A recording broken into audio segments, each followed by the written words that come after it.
All right, let's just dive right in. We're going to talk about something you might call holy fan fiction. I'm serious. These are the stories about Jesus and the apostles that were so popular, so wild, and so influential that they've shaped Christianity for centuries, even though they never actually made it into the Bible. You know that feeling, right? You've just finished an incredible series. The credits roll on the final episode, and you're just left there. You feel this emptiness, this craving for more. So what do? You jump online, searching for theories, alternate endings, anything that keeps you in that world with those characters you've grown to love. Well, guess what? That feeling is nothing new. Imagine being an early Christian. You have the 4 Gospels, which are amazing, but they leave these huge gaps. What was Jesus like as a teenager? And what on earth happened to the apostles after the book of Acts just ends? They were desperate for the rest of the story. And that's exactly where the New Testament Apocrypha comes in. Now, I want to be clear. We're not talking about those super dense, secret knowledge Gnostic Gospels. Nope. We're talking about the popular, high-octane, action-packed stories that everybody was telling to fill in those gaps. This was, quite literally, the fan fiction of its day. So what was the absolute biggest gap they were trying to fill? Easy. It was the ultimate origin story, the childhood of Jesus.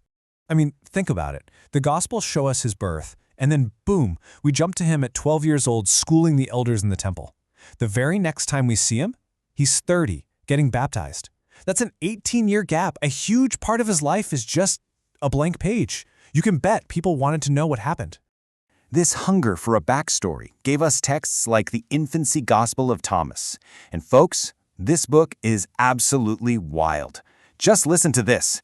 A kid accidentally bumps into Jesus, and Jesus gets annoyed, and the kid just drops dead. I know, it's pretty shocking, and a world away from the gentle, turn-the-other-cheek Jesus we usually picture. So what's the deal with a story like that? It seems almost blasphemous to us. But the early Christians weren't trying to paint Jesus as some superpowered brat. They were wrestling with this massive theological question. How can someone be fully human and fully divine at the same time?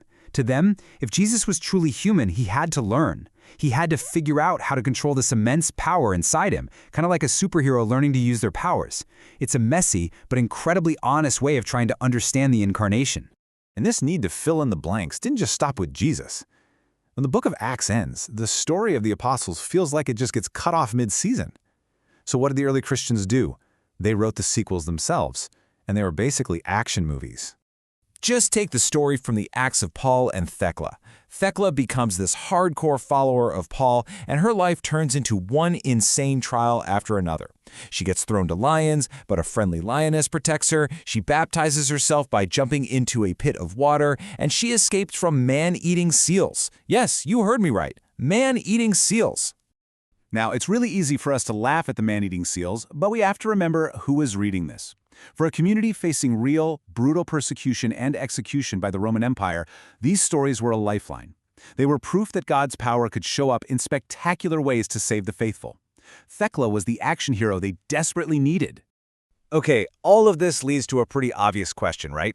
If these stories were so popular, so important, and so beloved, why didn't they make the final cut? Why aren't they in the Bible we read today? Well, you can think of the early church fathers as the editors of an anthology, and they basically performed a kind of theological vibe check. They put the popular fan fiction stories next to the texts they knew came from eyewitnesses, the apostolic tradition. And they realized something. While the apocryphal stories were awesome and exciting, they focused on the spectacular, the big miracles, the dramatic escapes, the raw power. The core canonical books, on the other hand, all focused on the sacrificial love of Jesus. The vibe was just different. But here's the crazy twist. Even though these books were officially left out of the Bible, their influence didn't just vanish. It's still with us. In fact, it's hiding in plain sight in some of our most common and beloved traditions. Seriously, think about any nativity scene you have ever laid eyes on. Mary, Joseph, baby Jesus, and who's always there with them? An ox and a donkey, right? Patiently watching over the manger. Have you ever stopped to wonder, which gospel is that in? The answer? None of them. It's not there. Matthew, Mark, Luke, John, not one of them mentions an ox or a donkey at the birth of Jesus. So where in the world did that come from? It comes from one of these so-called forbidden books, the Gospel of Pseudo-Matthew. That's right, one of our most iconic, universal Christmas images comes directly from holy fan fiction. It's been right in front of us this whole time. Okay, let's do another one. For hundreds of millions of Christians, especially in Catholic and Orthodox traditions, it's a known fact that the Virgin Mary's parents were named Joachim and Anne. But have you ever looked for them in the Bible? You won't find them. Their names come from the Proto-Evangelium of James, another one of these apocryphal texts that tells Mary's entire backstory. This piece of fan fiction became so important that it's now foundational to the theology and devotion of huge parts of Christianity. And don't think this stuff was some obscure, niche interest. The influence was massive. During the Middle Ages, a book called The Golden Legend, which was basically a greatest hits collection of these apocryphal stories, was actually more popular and more widely read than the Bible itself. People could not get enough. So, where does that leave us? What are we supposed to do with this holy fan fiction today? Well, I think these stories are a fantastic reminder that faith isn't always this neat, sanitized, polished thing. It's messy, it's imaginative, and it shows this deep human hunger to connect with God in the everyday details of life.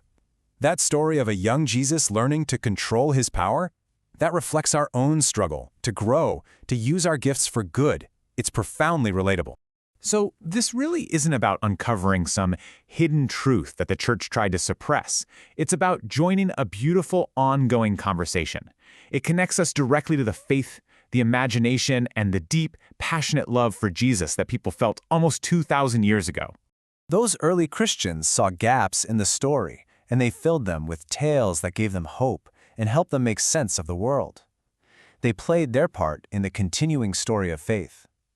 So the real question this leaves us with is this.